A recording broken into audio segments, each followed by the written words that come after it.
Guys, let's start with a very interesting story from the almighty Malachi. You want it all printed out so you can read it? Sure, it's going to cost you. The first real job I had when I left college was for an aerospace company that is fairly well known for its commercial airplanes. I managed to learn fast and then streamline a lot of the processes that were holdovers from what most of my co-workers called the lazy bee down the road. One of those processes that saved an enormous amount of money was the move away from print copies to PDF review. The company went through reams upon reams of 8.5 by 11 and 11 by 17 paper every day, and we had the laser printer or copier guys out every week. Just implementing my process, I saved the company around $5,000 in the first month alone, and more every month after that as more of the engineering review and document processing moved to PDF. About 2 years into this, my boss's boss hired a guy out of Kansas who epitomized the term fake laconic. He had bounced from shop to shop and came to us because his friend had become a manager at our company. This friend being one of the few engineering leads who refused to implement the new secured PDF review system.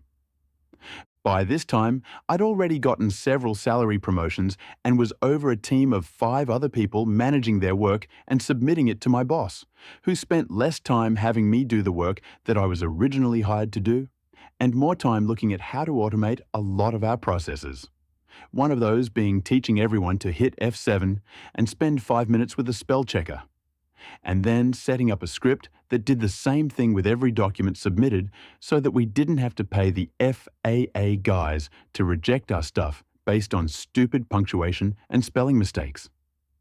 Technically speaking, Kansas Boy was going to be an editor, which meant I needed to work with him in the submission process and get his input on the best way to integrate eyes-on review for specialty lines of business into our system. This did not go well. The first meeting I had with him, it took him over a minute to finish a sentence that, when I counted, was less than 50 words total, not including redundant words and "will" and other faked drawls. The second meeting had him saying to me, "Man, you get to slow down. You work yourself right out of a job." When, decades later, I played Red Dead Redemption 2 for the first time, I nearly quit playing the first time I heard Arthur Morgan open his mouth. If Arthur Morgan took 50 seconds to say 20 words, that was exactly how Kansas Boy spoke. Irritating was not the half of it. It did not help my perception of his being stuck in the 80s that he wore his hair in a modified mullet and wore a mustache and made sexist comments multiple times about our boss, who was a single mom with 3 kids and an actual Texas accent. Things eventually came to a head between us when he was given just enough approval power to demand that he receive print copies of the documents before he would review them. At that point, he had bogged the review process down so much that he had bottlenecked 4 projects with the intention of taking people away from my team to train properly as editors. He would work extra hours and then take work home, which, as far as I could tell, meant he would take it home and leave it on his table while he watched the football game. Since he was on an hourly wage, it also meant anything we had to have him review blew up in project hours by double the estimate. And because you had to be signed into the system to review work on my PDF system, and it tracked connection and access time, as well as when a modification was made to the document, he really didn't like using it. As for me, I was salaried and perfectly happy that way. But I ran up against this as clown taking hours and days to review things that could have been done in minutes if he just learned how to press 3 buttons, and he would refuse to do it. Eventually, I went to the director of engineering and explained what was happening, which resulted in a conversation with this guy's friend, who then went out of his way to insist that the PDF review process wasn't secure, it was, that it was inefficient, it wasn't, and that the best way to do things was the way Kansas Boy liked to do them. Months went by and the project bogged, mostly because of Kansas Boy's review process. Finally, it was down to the last week of submission, and my team had done everything they needed to do per our submission process. The director called me in on Monday and said, because this engineering lead was connected to the new project, He had the final say over how the documentation and instructions for install were going to be handled, and that my teams and I should support their team to the best of my ability. Then he invited me to play golf with him that weekend. I don't play golf. I have never played golf.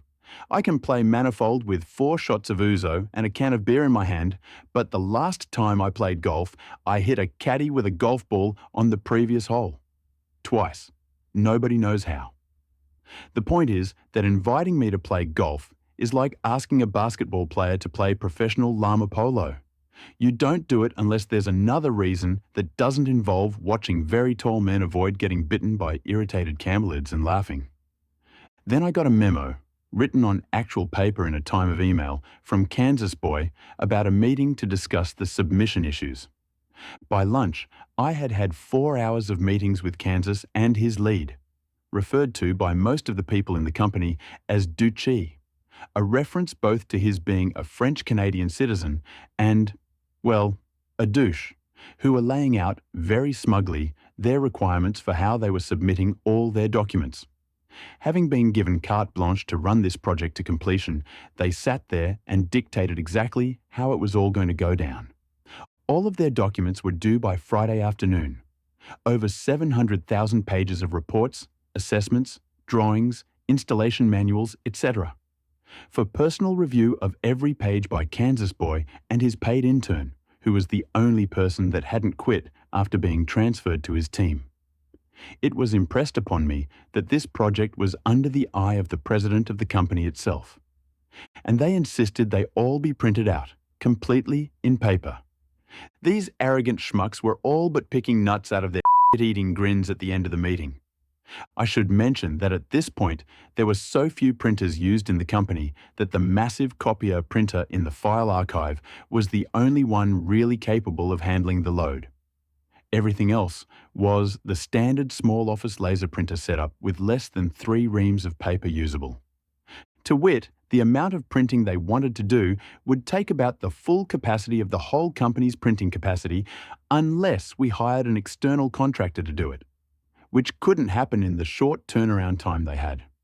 And since my purview at that point included the production of documentation, it technically fell into my lap to make it happen. They also told me that if I managed to complete by Friday, the company would get a bonus from our client, which was incredibly important, as this was a client we wanted to impress to get more business from in the future. And not coincidentally, our company's profit-sharing incentives would reward the people who made that happen at the end of the year, meaning that the 2 of them would get bonuses for being the face of this particular project, while everyone who actually made it happen would get a $5 Starbucks gift card. Yeah. Tuesday, I had pulled all 10 of my team members off their projects and retasked them to printing everything. We commandeered every single printer in the building, including the president's personal laser printer and the photocopier his secretary used. I had them working overtime 4 hours a night with pizza and beer, with stacks of toner, reams of paper, and repurposed the biggest conference rooms with laptops and printers, and parked myself in the file archives with the big beast to run the majority of the work.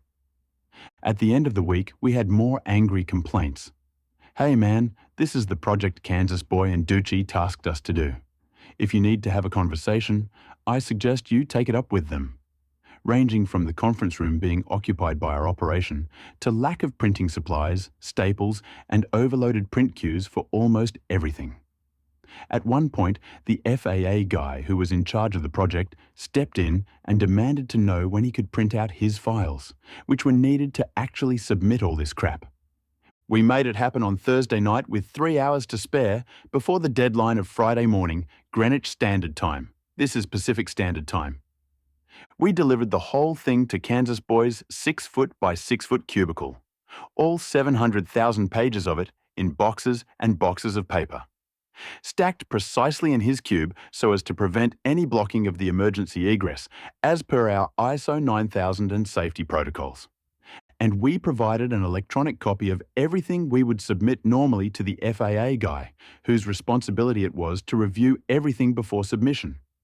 But more to the point, to review anything that deviated from the normal submission package that was either a client request or a new submission methodology. Anything new or modified, he only wanted to have print copies of the changed pages. I want to be clear. While we did block Kansas Boy's desk almost completely, this was not the malicious part. When I came into the job, one of the new hires in my orientation class had a tradition of taking a tiny vector line art drawing figure of his alma mater's mascot and adding it to every single file. It was never significant enough to be seen even on a full plot of an engineering drawing, but that was his running joke for every single drawing he worked on.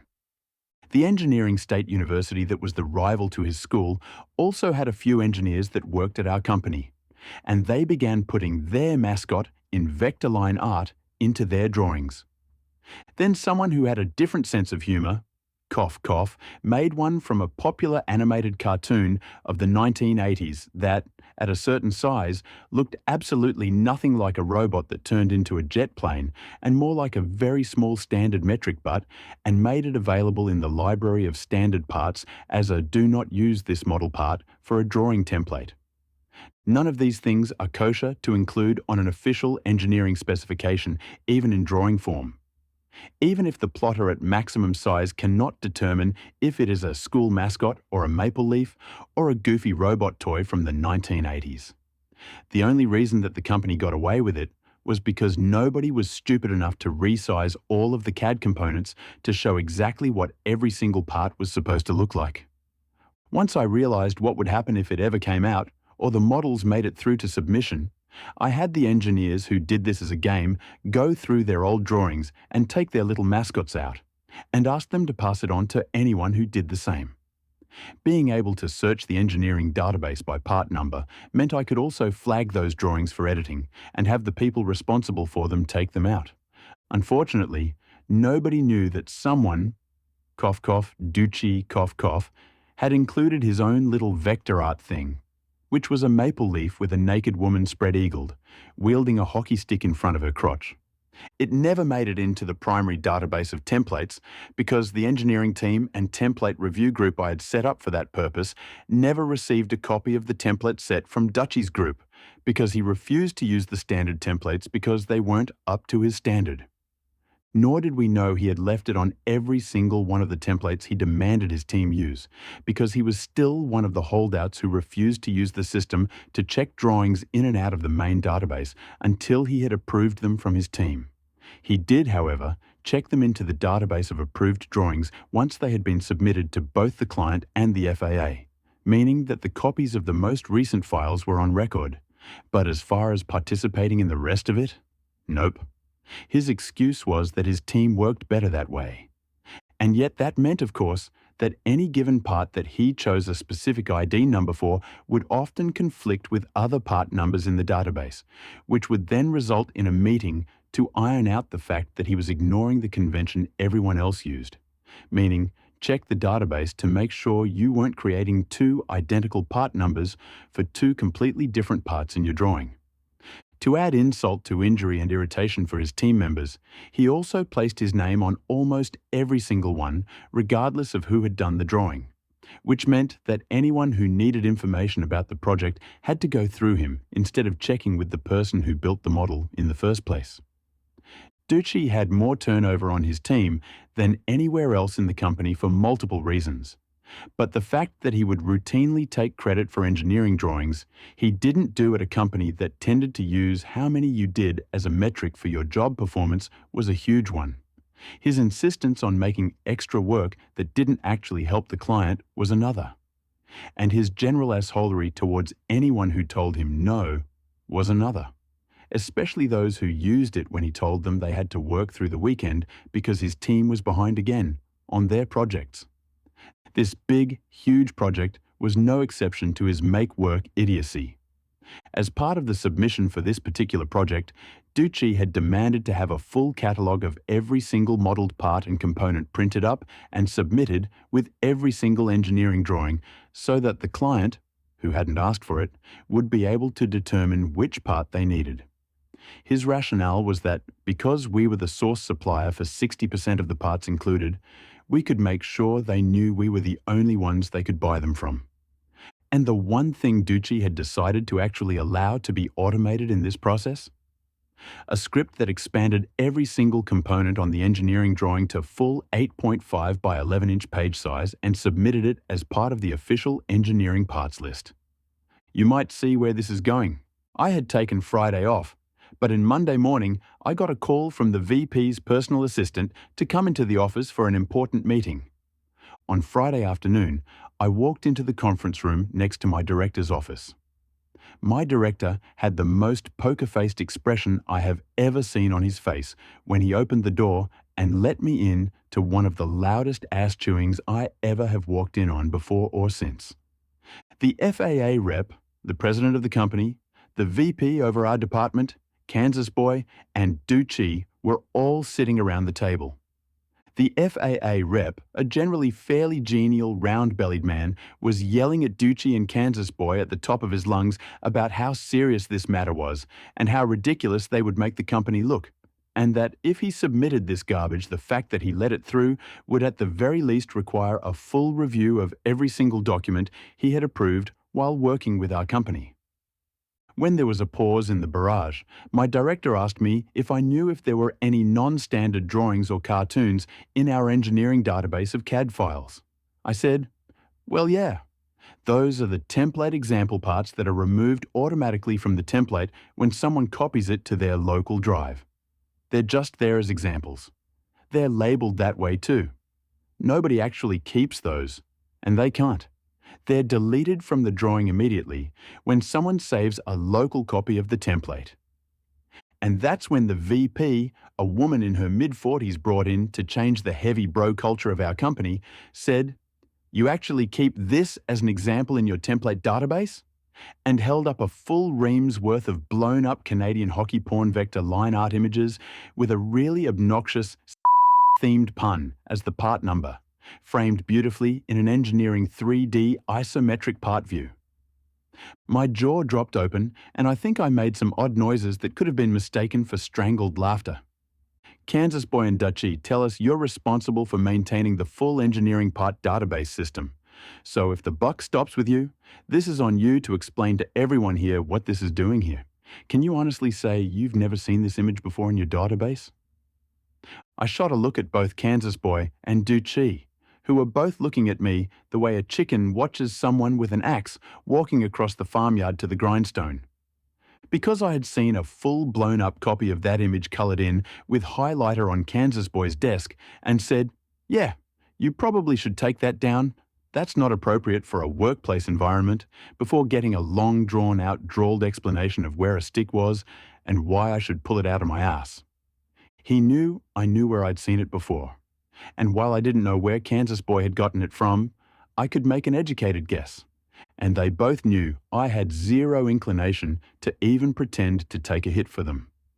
The bus was rolling downhill, and while I wasn't throwing them under it like they'd tried to throw me, I sure as shit wasn't going to push them out of the way. My jaw worked a few more times before I said, "Yes, I can honestly say it does not exist in the engineering database, now or ever. I can show you what does exist and the history of created part numbers. I know for certain that part number does not exist. Here," and pulled up the template database on my director's computer.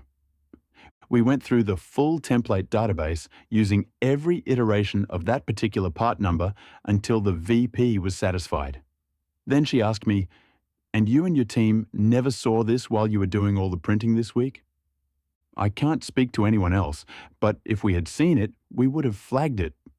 We would have immediately brought it to the attention of the reviewer of the schematic, Kansas Boy, and the engineer whose name is on the drawing, Duchee, to have it removed immediately. We can run a search in the full engineering database to see where this part number shows up on all drawings, so long as we make sure to search for all hidden part numbers. Duchee said, "Oh no, that would take way too much time. We can't do that. We have to submit this by the end of day today." Kansas Boy, in one of the speediest possible sentences I had ever heard come out of his mouth, said the exact same thing. The president, who had been glowering in the corner, said, "This project is on hold until we determine exactly how compromised these engineering drawings are, and every single drawing that this part shows up on must be resubmitted and reviewed by at least 3 people. one of whom is going to be the lead engineer who signed off on every one of these, and at least one senior manager of engineering who isn't involved. We aren't this kind of company. Duchee and Kansas Boy actually went white at that, and both started looking at me with this pleading expression. The axe was sharpened to a razor's edge, and now it was down to whether fried chicken or duck a la orange was on the menu. The president looked at me and said, "Run the search?" "I don't care how long it takes. I want a copy on VP's desk in print of every drawing with this part in our database, and one for everyone in this room, along with who created the drawing, who reviewed it, and who approved it." Now, I'm one of the only people in the company who had admin access to the engineering part database because I helped create it, and I set an automated rule that forced everyone who used it to change their password once a month to a new 16 or more character string with symbols and numbers. I knew for a fact nobody who had access to it was in the office except me. So did my director, who did have access but kept forgetting the code, and eventually told me just to take him off the list because, as he put it, I know just enough to be dangerous. I said, "Absolutely. It will probably take at least 6 hours. Do you want me to stay late to finish it?" The director looked at me after checking with the VP and president and said, "No, you and your team already clocked over 80 hours each this week dealing with this deadline. Take the weekend and get it to us by Monday afternoon." Now, Kansas Boy and Duchee are looking like they need to get up, but they're being held back. So I grabbed a secured laptop from one of the IT guys that I used for maintaining the database, headed to the IT department's secure server room, plugged it in to run overnight, logged into my account, started the compilation, locked the screen with an authentication dongle, pulled it from the USB port, stuck it in my pocket, then headed home. About 10 minutes after I left, I began getting panicked phone calls from my work number on my mobile. Then I began getting email notifications. Since the director had my number, and he would just call me from his mobile and would give it to the VP and president if they needed it, I knew it was Kansas Boy and Duchee. So I ignored it, because f*** them. The next day, I went golfing with my director as part of a charity golf event he had been working on, and, as it turned out, the president and his wife, who all agreed that my golfing was utterly terrible and laughably so. They kept me around for the rest of the evening for dinner and a charity auction, and got me drunk enough that they called me a cab and had a valet from the club drive my car home for me. Sunday I spent recuperating. Monday morning, I went into the office, opened up the IT server room, and found the laptop I had left plugged in missing. After checking with the IT crew, they let me know that Kansas Boy had insisted on Saturday morning that he needed to get the laptop to provide a critical list to the president by the end of the day. By Saturday afternoon, he had browbeat the help desk guy making barely $15 an hour into letting him in to check on it. But after an hour, said he was done and left. When I went by Duchee's desk on my way to the director's office, right after I found out about the laptop incident, he and Kansas Boy were talking at his desk. Kansas gave me a huge shit-eating smirk and then laughed. Duchee still looked worried, but less so. When I walked out of my director's 5-minute closed-door session, my director said, "You know you didn't have to make print copies, and you didn't have to come in Saturday morning to do it. You could have just sent us a PDF file." Yeah, but you know Kansas Boy and Duchee like their print copies. And I walked over to hand 2 thick wedges of printed database info to both Kansas and Duchee. Looking right at them, I said, "Besides, I was up early on Saturday anyway for the golf tournament, and I had to give President his laser printer back. Might as well make some last copies before it all goes back to normal." When I dropped off the list, I said, "Yeah, I gave everyone else their copies Saturday morning." On that list was every single engineering drawing from Duchee's team.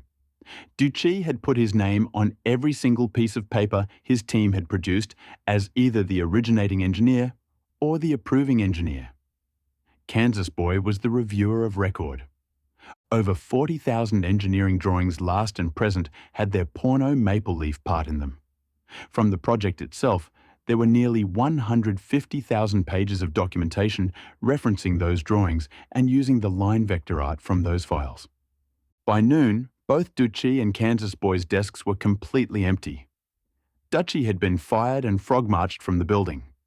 Kansas Boy saw the writing on the wall and managed to submit his letter of resignation right before HR finished the paperwork.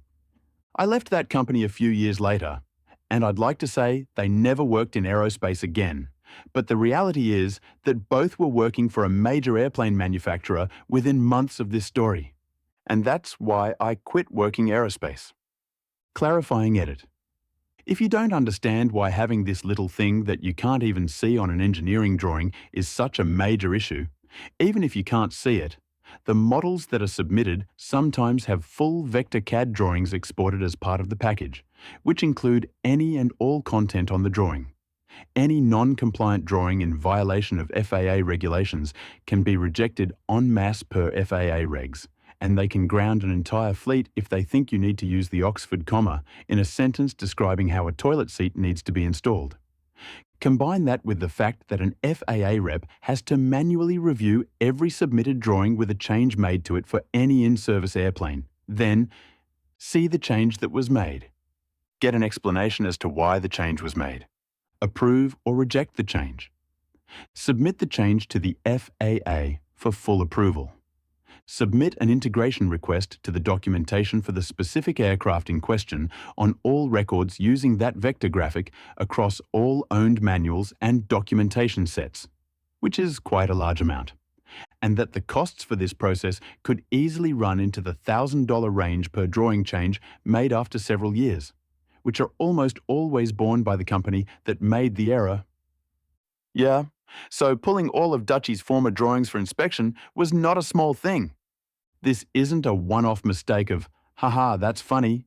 It's more of a $6 million up in $2002 figures that in several cases made it into the official FAA documentation for some of the aircraft still in service today as a passenger airline and commercial cargo carrier. Remember the Boeing 737 MAX scandal?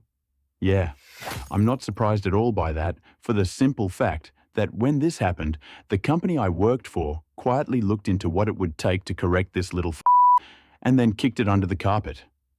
And this happens all the time. This malicious compliance was masterful.